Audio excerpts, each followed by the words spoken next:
Salut à tous, restez bénis. On va passer un moment très agréable ensemble et un moment très instructif. En plus de cela, je suis certain que vous ressortirez de cette vidéo en ayant appris quelque chose. Si ce n'est pas le cas, bon, mettez-le en commentaire. Et si c'est le cas, mettez-le aussi en commentaire. Et soyez pas négatifs, soyez quand même ouverts. On apprend toujours. Donc du coup, pourquoi très peu de chrétiens sont semblables au Christ? Pour être semblable à Jésus-Christ, de son vrai nom Yeshua, beaucoup ont cru devoir accumuler de la connaissance, ou aller dans une religion chrétienne, ou s'éloigner des églises bâtiments. Combien même veulent s'identifier à Jésus en s'exerçant à être le plus pieux possible. Plus tu ne pêches pas, plus tu penses être comme Christ. Certains prient pendant des heures, d'autres jeûnent pendant des jours. J'ai même connu quelqu'un qui a voulu jeûner 40 jours. Je pense qu'il a réussi, mais il a bu de l'eau, heureusement, pour être un parfait imitateur de notre Seigneur. Je tiens à vous le dire, vos efforts sont tout à fait honorables. Ce n'est pas rien, continuez si cela vous fait du bien. Par contre, ce n'est pas être semblable à Christ. Malgré que Jésus jeûnait, qu'il priait, qu'il allait parler dans les temples, qu'il était pieux, qu'il avait la connaissance, vouloir l'imiter dans cela ne vous rend pas semblable au Christ. N'arrêtez pas la vidéo, parce que ça peut vexer certains. J'en suis conscient que certains peuvent être vexés. Ils ont investi dans tout ce que j'ai décrit précédemment. Ils ont mis toute leur énergie, toute leur force dans la prière, pensant être semblable au Christ. Et moi, je sors comme ça, bah non. C'est pas ça qui vous rend semblable au Christ. Si vous voulez savoir pourquoi, on continue. Alors, Christ est un maître. Et ceux qui veulent le suivre doivent devenir des disciples. Qui dit disciple, dit discipline. Le disciple doit être comme le maître, d'où le mot semblable à Christ. Un maître, c'est une personne qui enseigne. Jusqu'à présent, je vous ai rien appris. Jésus a dit beaucoup de choses. D'ailleurs, on ne retrouve pas tout ce qu'il a dit dans la Bible. Oui, vous allez dire encore, il va agresser la Bible, lui. Mais non, justement, je vais utiliser la Bible. Pour vous faire plaisir, j'utilise la Bible. Donc, ce que j'ai dit là, que tout n'est pas écrit dans la Bible, on peut voir ça dans Jean 21:2. Jésus a fait encore beaucoup d'autres choses. Si on les écrivait en détail, je ne pense pas que le monde même pût contenir les livres qu'on écrirait. En gros, ce que j'en dis, même le monde ne pourrait pas servir de bibliothèque à tous les livres qui auraient pu être écrits sur Jésus. Donc, moi, je vous dis, le Saint-Esprit peut vous révéler encore plus de choses que vous pouvez trouver dans la Bible. C'était une parenthèse. Un maître transmet ce qu'il est. Son essence, son identité, sa personne. Et ce que Yeshua était, c'est l'image visible du Dieu invisible. C'est dans la Bible. Dieu est pur amour. C'est son ADN. Nous, on est humains. Lui, il est amour. Voici ce que Jésus, en tant que maître, transmet à ses disciples jusqu'à présent. L'amour. Comment matérialiser cela en enseignement pratique? Il a donné 2 commandements qui semblent simples, mais qui sont impraticables humainement parlant. Personne n'a réussi à les pratiquer comme Jésus l'a fait. Si c'était le cas, cette personne serait un maître à son tour. Ces 2 commandements sont... J'utilise la Bible. Vous voyez que que je suis une personne qui reste ouverte. Je peux vous parler de Dieu en vous parlant de la nature. Je peux vous parler de Dieu en parlant de moi-même, de ce que j'ai dans mon cœur. Je peux vous parler de Dieu en étant inspiré du Saint-Esprit. Je peux vous parler de Dieu en parlant directement dans un dialogue avec vous, comprendre des choses qui viennent de Dieu, avoir des révélations. Pour l'instant, je vous ai dit que je peux parler de Dieu de toutes ces manières-là, je n'ai pas parlé de la Bible. Et je peux aussi vous parler de Dieu à travers la Bible. Comme je peux vous parler de Dieu à travers des livres, je peux vous parler de Dieu à travers une molécule. Donc, du coup, dans Matthieu 22, maître, on voit là que Jésus va parler en tant que maître. C'est pas pour rien que le passage commence par maître. Qui dit maître, qui accueille quelqu'un en position de maître aura une récompense de maître. Donc, si tu poses une question à un maître, tu auras une réponse de maître. Donc, maître, quel est le plus grand commandement de la loi? Jésus lui répondit, tu aimeras le Seigneur, ton Dieu, de tout ton cœur, de toute ton âme et de toute ta pensée. C'est le premier et le plus grand commandement. C'est bien, on a une classification. Le premier, c'est celui-là. Et voici le second. Donc, il y en a un second qui lui est semblable. C'est-à-dire que, imaginez-vous que aimer Dieu, le commandement que je vais lire là, c'est la même chose qu'aimer Dieu. C'est la même... En fait, le premier commandement que je vous ai lu, on dit que c'est le plus grand commandement, c'est-à-dire que le deuxième qui lui est semblable, c'est aussi le plus grand commandement.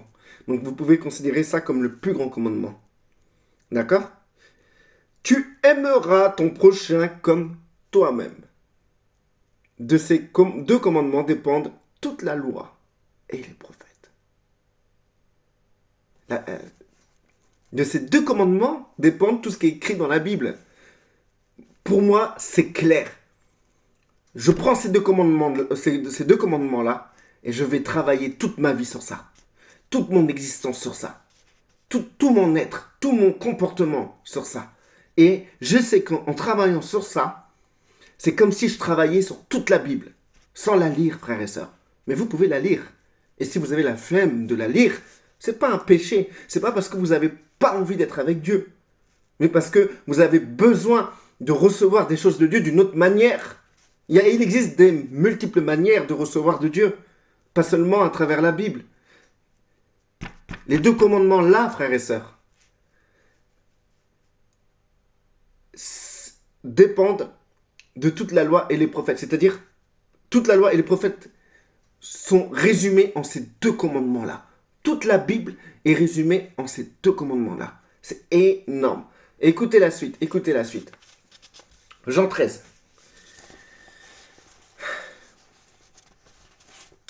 Je vous donne un commandement nouveau.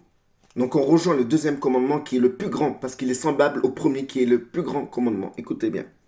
Aimez-vous les uns les autres, comme je vous ai aimé.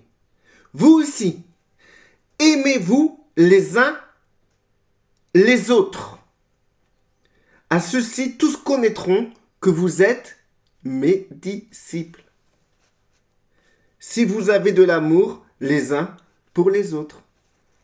Comment être un disciple? Comment être semblable au maître? Parce que le maître donne ce qu'il est, donc si nous voulons être semblables à lui, c'est que nous voulons être disciples du maître. C'est-à-dire, être disciple du maître, c'est recevoir qui est le maître. Être comme le maître, semblable que le maître. Donc du coup, c'est écrit clairement dans votre livre, je vous donne un commandement nouveau. Aimez-vous les uns les autres comme je vous ai aimé. Vous aussi, aimez-vous les uns les autres. À ceci, seulement à cela, tous connaîtront que vous êtes mes disciples. C'est comme ça que tous reconnaîtront que vous êtes semblables à moi. En gros, c'est ça. Si vous avez de l'amour les uns pour les autres. On y voit dans... Alors, Alors. Ouais, c'est ça. On y voit dans le premier passage dans Matthieu, maître, le mot maître. Et dans le second passage dans Jean, disciple. Autour de ces deux commandements. Pourquoi Jésus parle que d'amour? Quand tu vois la plupart des chrétiens aujourd'hui, j'ai l'impression qu'ils ont interprété les deux commandements ainsi. Tu connaîtras la Bible de tout ton cœur, de toute ton âme et de toute ta pensée. Tu aimeras aller à l'église, bâtiment, qui correspondra à ta perception de la Bible. En gros, si t'es baptiste, va dans une église baptiste. Si ta perception de la Bible, c'est pentecôtiste, va dans une église pentecôtiste. Voilà les deux commandements du chrétien aujourd'hui. Et avec ça, le chrétien pense être disciple, être semblable à Christ. Alors que Christ dit non, pour être semblable à moi et pour qu'on vous reconnaisse comme disciple, il faut que vous vous aimez les uns les autres. Il faut mettre en pratique ces deux commandements. Tu connaîtras. Alors, j'en étais où? Voilà. Jésus parle d'amour, car l'amour, c'est la vie. C'est l'identité du Créateur. Tu ne peux que connaître Dieu autrement que par son essence qui est l'amour divin. Voici une belle explication biblique de ces deux commandements. Et pourquoi c'est cela la discipline à avoir pour être semblable au Christ. Écoutez bien, encore une fois, je lis ça dans votre livre. 1 Jean, première épître de Jean. Écoutez bien. Et oui, je connais votre livre. Bien-aimés, aimons-nous les uns les autres, encore une fois, et boum! Car l'amour est de Dieu. Et quiconque aime est né de Dieu et connaît Dieu. Alors, en gros, ça dit, si tu aimes, ça veut dire que tu connais Dieu. C'est normal, parce que l'amour, c'est son identité. Donc, si tu aimes, tu connais Dieu. Et tu es né de Dieu. Celui qui n'aime pas n'a pas connu Dieu, car Dieu est amour. Je répète, quand je vous dis que Dieu est amour, je ne l'invente pas face à vous. Je vous dis que Dieu est amour. Je le sais déjà dans mon cœur. Je le sais et je l'aurais su même sans lire la Bible. Dieu est amour. Et je tiens à vous le dire, frères et sœurs, des millions de gens le savent sans avoir ouvert une seule fois la Bible. Dieu est amour.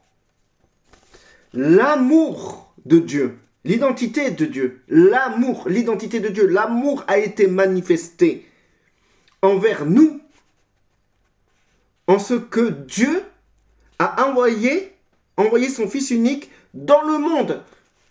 Dieu a manifesté son amour, Dieu a manifesté son identité, comment? En envoyant Jésus-Christ. Si Jésus-Christ, il est venu, c'est pour dire tout simplement qu'il est amour et qu'il nous aime, afin que nous vivions par lui. Et cet amour consiste, j'invente rien, c'est dans le premier épître de Jean à partir du verset 7. Et cet amour consiste non point en ce que nous avons aimé Dieu,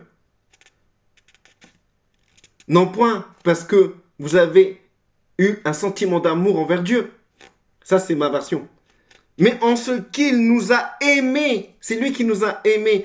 C'est lui qui a manifesté son identité vers nous, à nous. Mais en ce qu'il nous a aimés et a envoyé son Fils comme victime expiatoire de nos péchés. Bien-aimés, si Dieu nous a ainsi aimés, nous devons aussi nous aimer les uns les autres. Personne n'a jamais vu Dieu. Si nous nous aimons les uns les autres, Dieu demeure en nous. Et son amour est parfait en nous. Qui est parfait si ce n'est Dieu? Donc un amour parfait. Si on parle d'un amour parfait, on ne parle pas d'un sentiment. On parle d'une identité. Dieu, l'amour est parfait. Dieu est parfait. Si l'amour est Dieu, donc l'amour est parfait. C'est des mathématiques intellectuelles, frère. Le mot amour a été vidé de son sens. Nous l'utilisons de la mauvaise manière pour décrire nos sentiments. L'amour est Dieu. Et Dieu se manifeste par son essence qui est l'amour. Et il nous l'a montré en nous montrant Jésus. Car Jésus est l'image visible du Dieu invisible. Beaucoup vont me dire, mais moi, je suis dans l'amour. Moi, j'aime mon prochain.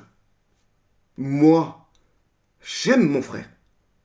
Moi, j'aime ma sœur. Moi, j'aime mon ennemi. Et le plus célèbre de tous, moi, j'aime Dieu. Je ne mets pas votre parole en doute, croyez-moi. Et je suis certain même que vous êtes convaincus de cela. Que vous ne mentez pas quand vous dites ça. Mais notre amour n'a aucune profondeur. Vous parlez d'un sentiment, vous ne parlez pas de l'identité de Dieu. On se trompe nous-mêmes. Tout commence là, frères et sœurs. Tout commence là, dans la compréhension, dans la révélation, qu'on se trompe nous-mêmes, qu'on confond l'amour qui est l'identité de Dieu avec l'amour qui est un sentiment. Un exemple. Je ne pourrais pas... Alors, un exemple, voilà. Je donne un exemple, mais je vais parler de moi, d'accord? Je ne pourrais pas aimer un homme s'il violait un de mes enfants. C'est la vérité. Déjà là, je sors de la discipline. Déjà là, je suis plus semblable à Christ dans mon comportement. C'est la vérité.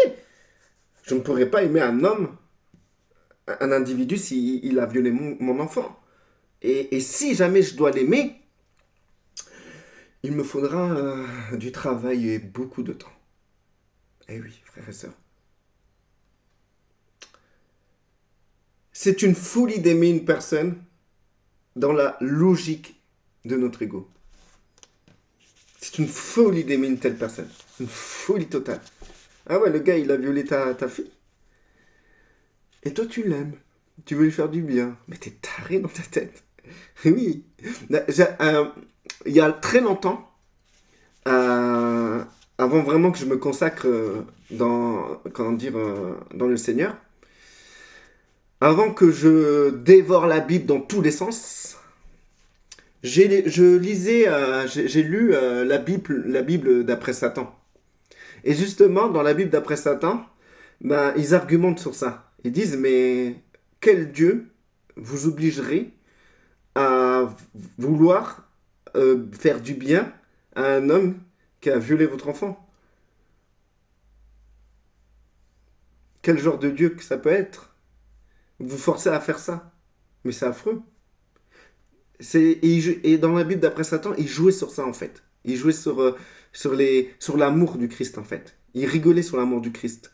Et pourquoi, en fait, si vous voulez, dans la Bible d'après Satan, ils attaquaient beaucoup tout ce qui concernait l'amour de l'autre et l'amour de Dieu. Et pourquoi ils attaquaient ça? Parce que c'est le fondement du disciple. Sans ça, tu n'es pas un disciple. Tu es juste un paroissien ou un chrétien du dimanche. Et si tu n'as pas d'église, tu es un chrétien sans église et qui n'a aucune discipline. C'est encore pire. Autant aller à l'église. Alors, je vais continuer les exemples. Je ne pourrais pas tendre l'autre joue si une personne s'amusait à m'harceler tous les jours. Car Jésus a dit d'aimer notre ennemi et de lui faire du bien, s'il nous fait du mal. Ça m'est déjà arrivé, ça, frères et sœurs. Je sais qu'aujourd'hui, je ne sais pas si je suis prêt encore. Mais je tends vers ça. C'est-à-dire, en fait, si vous voulez, moi, ça m'est déjà arrivé et tout au travail. Ça, pas actuellement dans le travail où je suis. Si, ça m'est arrivé dans le travail où je suis. Mais dans un ancien travail, parce que je ne peux pas parler du travail dans lequel je suis actuellement. Je ne veux pas dénigrer des personnes que je vais encore voir. Mais dans notre travail, à un moment, j'étais à fond d'entendre l'autre joue. Mais vraiment à fond, frère et sœur. Attention, hein, moi je rigolais pas avec la Bible. Je faisais rien à moitié. Hein.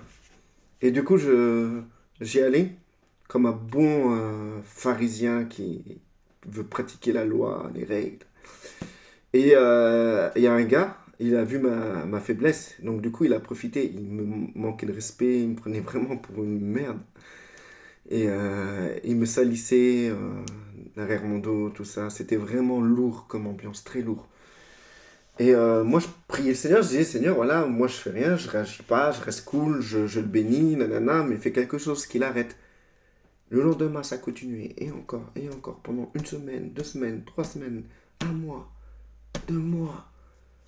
J'ai pété un câble. Mais je lui ai rien fait, hein, gars. J'ai rien fait, j'ai tendu l'autre joue.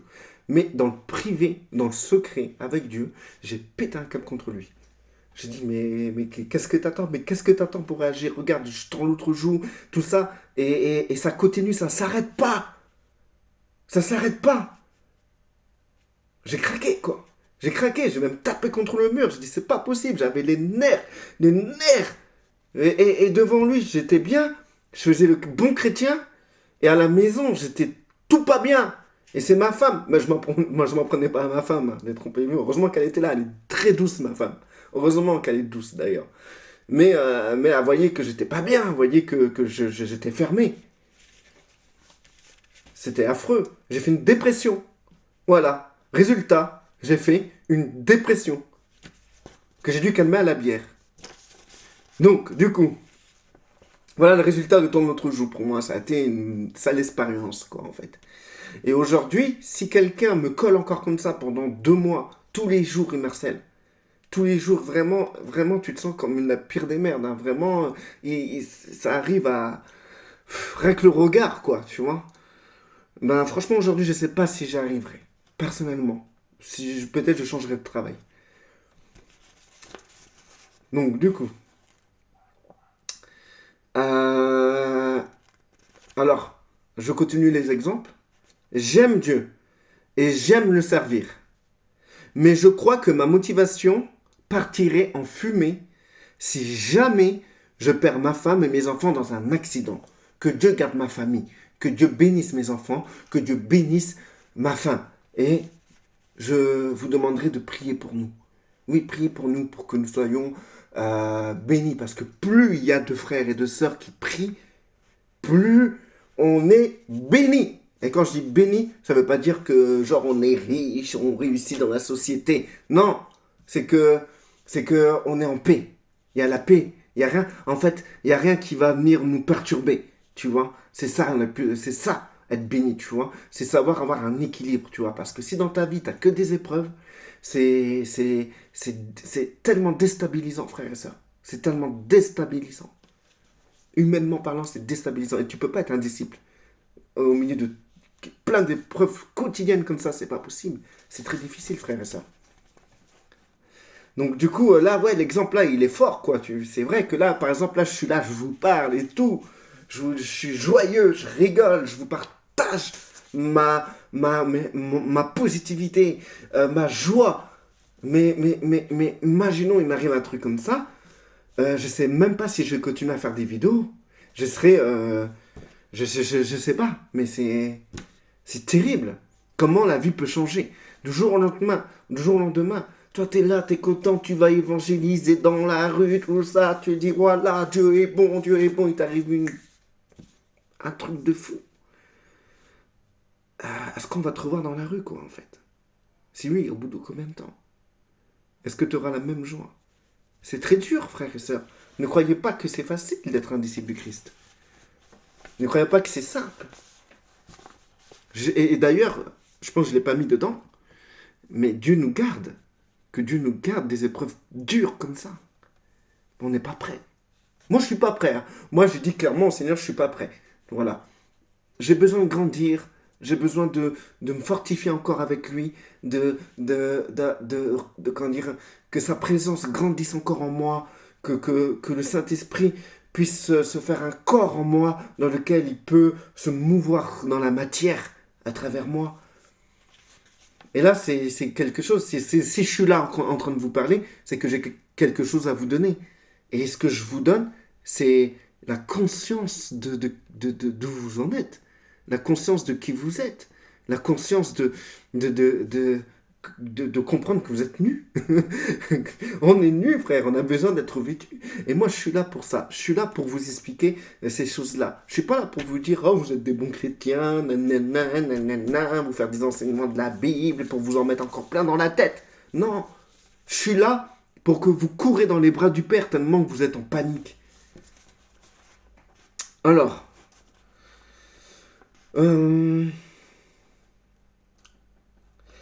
encore un exemple. J'aime mon prochain, mais de loin, surtout s'il pue. J'avais déjà vu des gens, je sais pas moi, des gens qui se lavent jamais, qui puent, qui boivent de l'alcool, qui sont tout le temps bourrés, tout ça et tout. Des gens envahissants aussi, des gens qui vous prennent toute votre énergie. En même pas 10 minutes, vous êtes avec et vous avez plus d'énergie déjà. Et ben ces gens-là, alors, ces gens-là, je ne pourrais pas, rester tout le temps avec eux. Rester longtemps avec eux, quoi, en fait. Dire ah, viens dans mes bras et tout. Allez, on va passer 1 heure ensemble. Moi, j'ai un voisin, là. Et il est pas méchant, mais je sais pas ce qu'il dégage ou les entités qui l'animent, frère. Mais, juste si tu dis bonjour, déjà t'as plus d'énergie, quoi, en fait. Vraiment. Juste si tu dis bonjour, t'as plus d'énergie. Je sais pas, moi je l'aime, je veux l'aimer, je veux prendre soin de lui, mais je n'y arrive pas.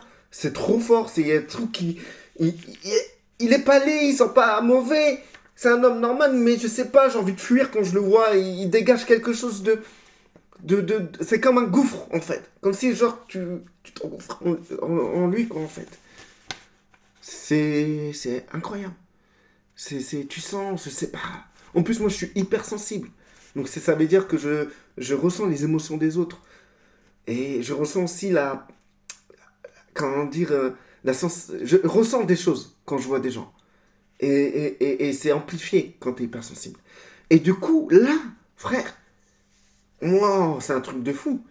Et du coup, j'essaye de faire des efforts, tu vois, parce que je veux être un disciple du Christ. Mais j'y arrive pas. Et j'arrive pas. Il faut que je prie le Seigneur. Et je vois que là encore, je suis nu, frères et sœurs. Et vous, c'est pareil. Vous, c'est pareil. Vous dites pas, oh, moi non, moi je suis dans l'amour. Rien que déjà là, t'es perdu là. Alors, encore un exemple. Je ne donnerai pas ma vie pour une personne qui me prend pour une merde ou me dénigre. Alors, peut-être avec du recul, je pourrais donner ma vie pour quelqu'un d'autre, tu vois. Je sais qu'on doit avoir ça dans l'esprit, dans notre esprit, qu'on doit être capable de donner notre vie, tu vois. Par exemple, déjà, on est capable. Par exemple, l'exemple flagrant, c'est nos enfants.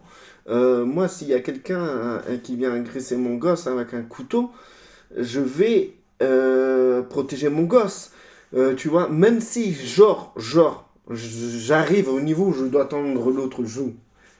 Je ferai tout d'abord pour que mon gosse soit en sécurité. Et après, le gars, il peut me donner des coups de couteau. Tu vois, je peux mourir pour mon gosse. Il n'y a pas de souci. S'il y a un chien, un gros chien, un staff, il arrive pour... Non, les staffs, ils sont gentils en vérité.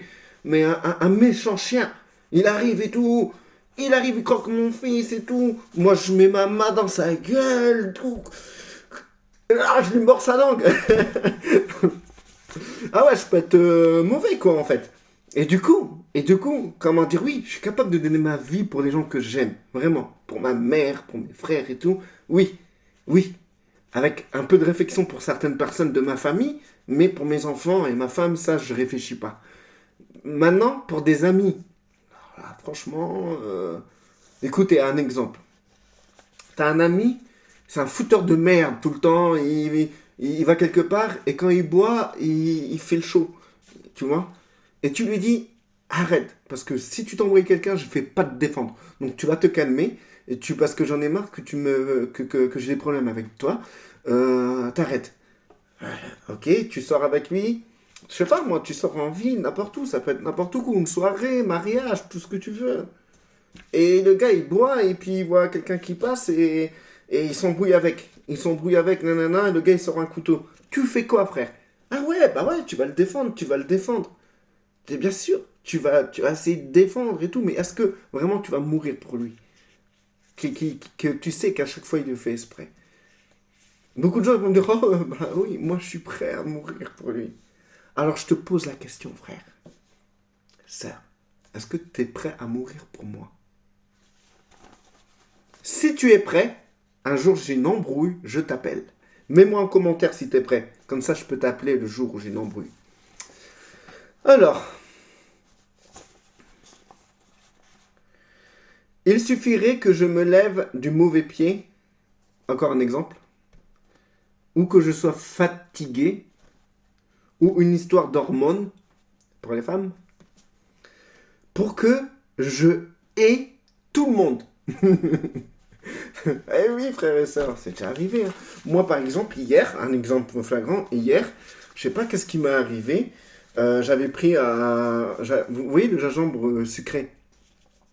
Bon, j'étais au travail et tout. Et du coup, j'avais un creux. Et puis, j'avais pris pas mal de gingembre sucré. C'est comme des bonbons, en fait. J'en ai pris 1, 2, 3, 4, 5, 6, 7. Normalement, c'est 3 grammes par jour. Là, j'ai pris au moins 100 grammes. Et du coup, je savais pas que c'était 3 grammes. C'est après, je me suis renseigné quand j'ai senti que mon cœur, il palpitait pas mal, tu vois. On dit que c'est un excitant sexuel, c'est pas vrai. Hein. C'est pas vrai du tout. Mais c'est quelque chose, genre, tu n'arrives pas à dormir. Hein. T'es nerveux, en fait. Moi, j'essaie de faire une sieste en rentrant, pas moyen de dormir. Le soir, pas moyen de dormir. J'étais pas bien. J'étais pas en bonne humeur. Et ma femme, mes enfants me parlaient. Et j'étais pas très de bonne humeur. Et moi, je savais que je dois être un disciple de Christ, que je dois aimer, que je dois tendre à ça, que je dois me forcer à ça, mais tout en moi voulait pas. C'était compliqué. J'essayais, c'était très dur. Et plus je me contenais, plus je me sentais mal. C'était terrible, terrible.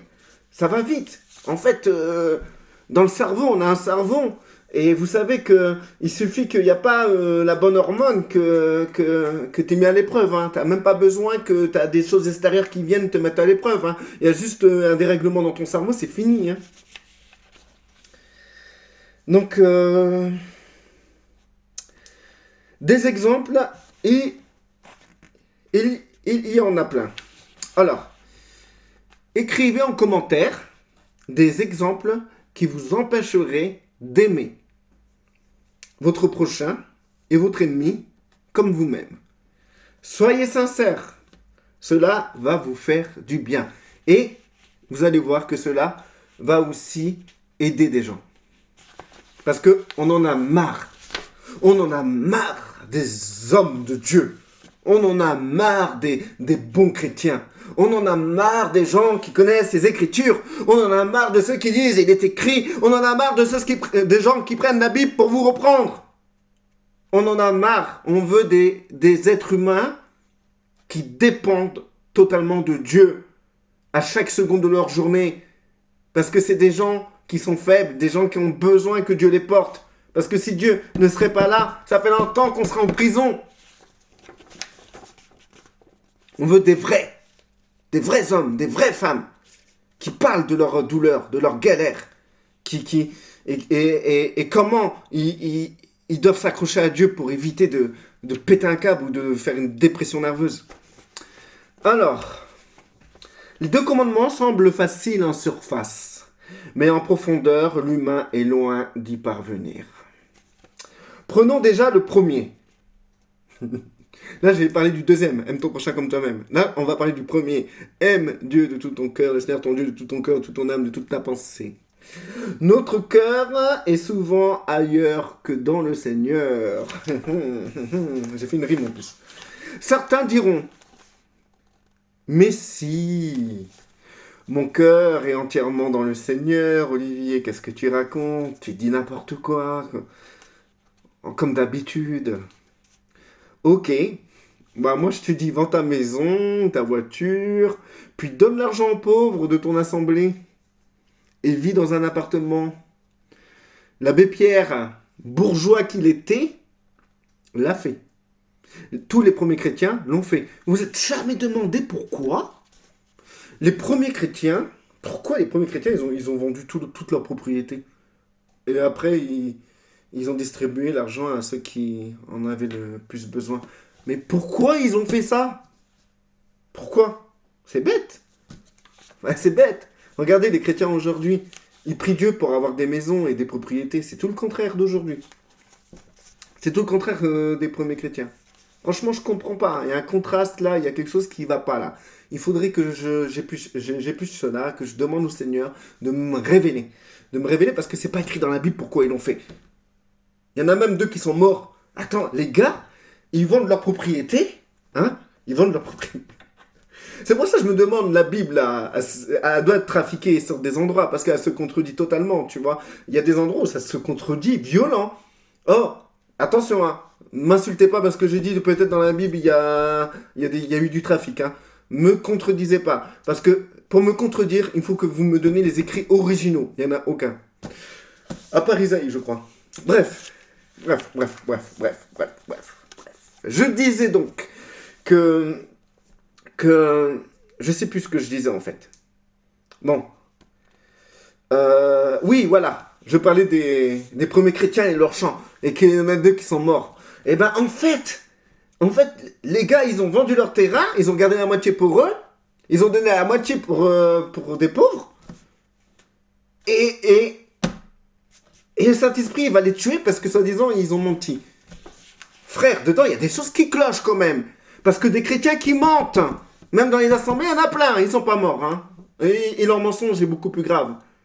Et là, c'est des gens qui donnent et on va les tuer. Je comprends pas. Ce passage-là, il est bizarre, frère et sœurs. Il est bizarre. Pour moi, il est chelou. C'est comme le passage où l'apôtre Paul, il dit comme ça. Ouais, on m'a mis un ange Dieu m'a mis un ange de Satan. Un ange de Satan pour que comment dire, pour le garder, tu vois. Allez, laisse tomber, quoi, en fait. Aujourd'hui, si tu vois quelqu'un qui a un ange de Satan à côté de lui, sauve-toi, frère. Hein. Sauve-toi. C'est pire que des démons. Si tu vois quelqu'un qui a un démon, tu le chasses. Maintenant, si tu vois quelqu'un qui a un ange de Satan, c'est...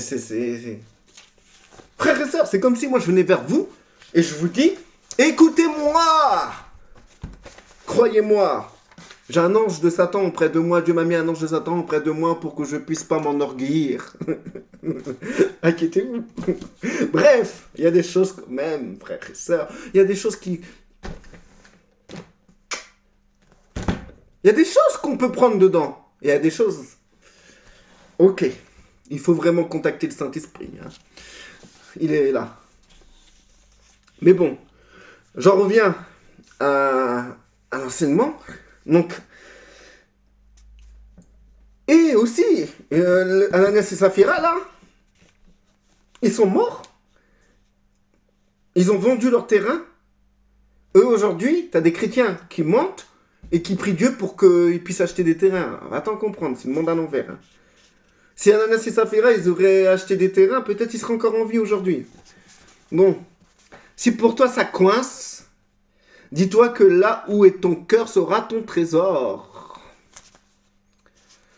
Sans ça, on a à cœur de réussir dans la vie. Alors je reviens, je disais par rapport au verset tu aimeras le Seigneur ton Dieu de tout ton cœur, de toute ton âme, de toute ta pensée. Donc je vais étayer de tout ton cœur, de toute ton âme et de toute ta pensée. Là j'en suis à dans tout ton cœur. Donc sans ça, on a à cœur de réussir dans la vie. On désire de tout notre cœur avoir un bon poste, un diplôme, un bon travail bien payé, le désir que Dieu exauce nos prières égocentriques et en passe. C'est-à-dire que déjà dans notre cœur, on le tourne vers la réussite sociale, économique et professionnelle, frères et sœurs. Déjà, notre cœur, il n'est pas entier vers l'éternel. Parce que si ton cœur serait entier, jamais tu demanderais à Dieu qu'il te bénisse pour réussir dans le monde professionnel ou à gauche, à droite. D'ailleurs, Jésus, il a dit clairement, il a dit, préoccupez-vous d'abord du royaume des cieux, le reste vous sera donné. Donc, du coup, si vous rentrez dans votre ministère, dans votre appel, dans votre destinée, dans votre mission de vie, eh ben, tout ce dont vous avez besoin pour accomplir votre mission de vie vous sera donné. Alors, maintenant j'en suis là. Tu aimeras l'Éternel, ton Dieu, de toute ton âme. Écoute bien. Je n'ai pas encore, là je parle de moi frères et sœurs, écoutez, je ne parle pas de vous, mais en tout cas essayez de vous identifier. Si vous ne le faites pas, c'est que vous êtes parfait. Je n'ai pas encore réussi à mettre Dieu avant ma femme et mes enfants. Eh oui frère, attends, les gens ils disent, mais Olivier, pourquoi tu prêches là en fait si t'es pas capable de faire ça, et toi t'en es capable. T'en es capable. Moi, pourquoi je prêche? Parce que je le sais, je m'en rends compte, et je vous le dis, je le dis, et entre Dieu et moi, c'est clair. Je pourrais me vanter et vous dire, vous mentir, comme Ananas et Saphira, que Dieu est avant ma femme et mes enfants. Voyons, attends. Moi, Dieu, il est en premier dans ma vie. Bah ouais. Et non, je suis honnête. Je n'ai pas encore réussi à en arriver là. Ils ont la première place. Pour moi, c'est encore ma priorité. Jésus le sait. Et on travaille sur ça. Je travaille avec Jésus. Je travaille avec le Saint-Esprit. Chaque jour, on travaille mon cœur. On travaille mon cerveau. On travaille mon comportement. On travaille. Moi, le Seigneur, il me reprend pour le moindre petit truc. Parce que je lui ai demandé de le faire. Alors, tu aimeras l'Éternel, ton Dieu, de toutes tes pensées. Je parle encore de moi là. Je n'ai pas encore réussi à orienter toutes mes pensées sur Dieu. Dans une journée, 50% de mes pensées sont pour Dieu. Franchement, c'est une bonne moyenne. Le reste, c'est pour des choses futiles. Bien sûr qu'il faut faire des choses et utiliser nos pensées pour, par exemple, si tu vas, je sais pas, conduire ou faire des trucs, tu dois te concentrer. Donc tes pensées seront dirigées sur ce que tu fais. Ça, c'est bien, c'est cool, on parle pas de ça. D'accord? On parle quand tes pensées, c'est quand tu t'organises dans ta tête. C'est quand tu as des projets, quand tu penses à des choses. Comment dire, on parle pas d'activité là. On parle quand tu penses à des choses, quand tu te projettes, etc. Donc, ou bien sûr qu'il faut faire des choses et utiliser nos pensées, mais quand nos pensées sont sur les réseaux sociaux ou sur Netflix, on n'a pas trop d'excuses. Donc, tous nos pensées là, comment dire, sont pas consacrées et sanctifiées devant Dieu. Et si les tiennes le sont, mets-moi dans tes pensées alors. Parce que tes pensées sont pures. Alors, il a donné 2 commandements qui semblent simples, mais qui sont impraticables, humainement parlant. Personne n'a réussi à les pratiquer comme Jésus l'a fait. Si c'était le cas, cette personne serait un maître à son tour. Ah, zut. Ça, je vous l'ai dit, ça, par contre. Excusez-moi, je me suis confondu dans mes feuilles.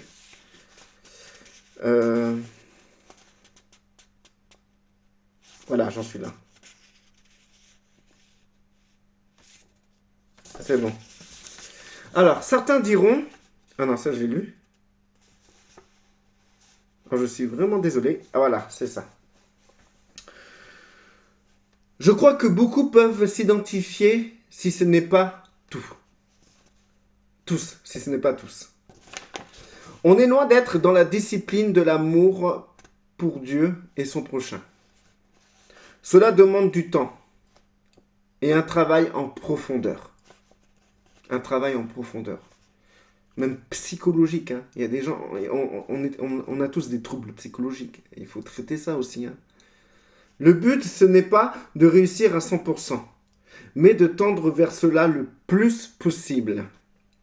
Il n'y a pas d'autre moyen d'être semblable à Jésus, sans passer par ces 2 commandements.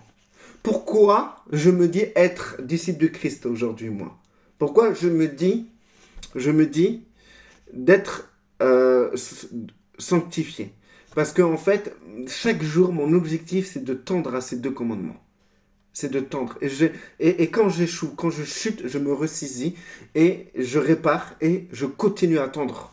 Et c'est que ça, et que ça, et que ça.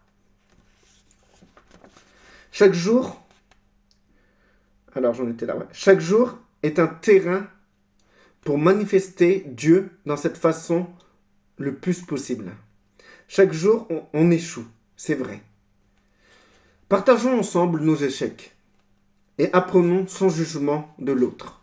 Donc du coup, Moi, je cherche des frères et des sœurs ouverts, matures ou faibles, ou nouveau-nés, qui sont prêts à partager leurs faiblesses, qui sont prêts à partager leur chute, leurs moments de difficulté, et comment ils arrivent à revenir dans les deux commandements du Seigneur, et comment ils font chaque jour pour mettre en pratique ces deux commandements-là pour être semblables au Christ, pour manifester le Père. On n'est pas éduqué en ce sens. On a besoin d'éducation, frères et sœurs. Vous savez, frères et sœurs, moi, c'est ce que je constate. Plus je tends, plus je parviens à manifester l'identité de Dieu qui est l'amour, le véritable amour, pas le sentiment d'amour. Plus j'y arrive, plus je prie pour les gens, plus les gens guérissent. Parce qu'en fait, c'est l'amour. C'est pas moi qui guéris, c'est Dieu qui guérit. Mais qui dit Dieu? Qui dit Dieu dit amour. Parce que Dieu est amour. L'amour, c'est Dieu. Donc, plus l'amour grandit en toi, plus Dieu grandit en toi, plus l'amour grandit en toi.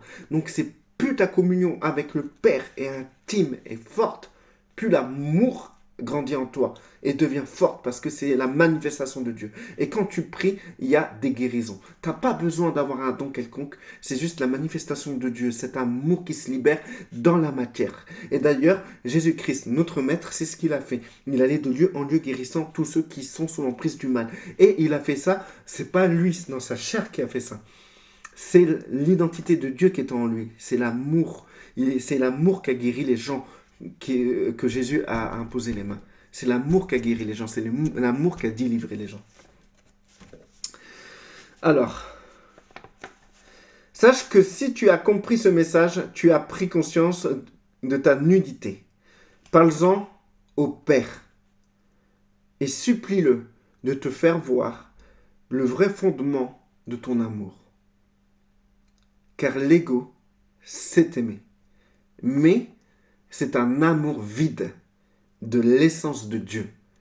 Un amour qui n'est pas Dieu, mais qui est un sentiment.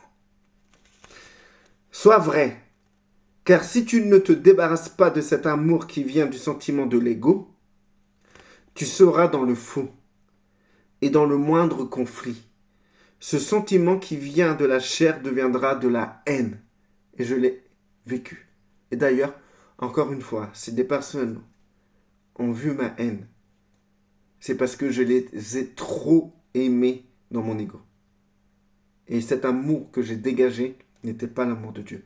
Parce que ils n'auraient pas senti ma haine. Et si c'est des gens écoutent ma vidéo et qui ont senti ça, je suis désolé d'avoir voulu aimer par moi-même. Alors, ferme ta Bible. Attendez, je vais faire le mouvement. Ferme ta Bible. Un moment, pas tout le temps, un moment. Et va vers ton prochain pour répandre Dieu. Et non répandre les Écritures. Va pas vers ton prochain en disant il est écrit, il est écrit, il est écrit. Non. Christ ne te demande pas ça. Et c'est pas manifester Christ de faire ça. Et c'est le moment où Christ il a dit il est écrit, c'était face à Satan, pas face aux frères, aux sœurs. Et face aux pharisiens, face à des gens très religieux. Donc va vers ton prochain pour répandre l'amour de Dieu. Car c'est cela être disciple du Christ.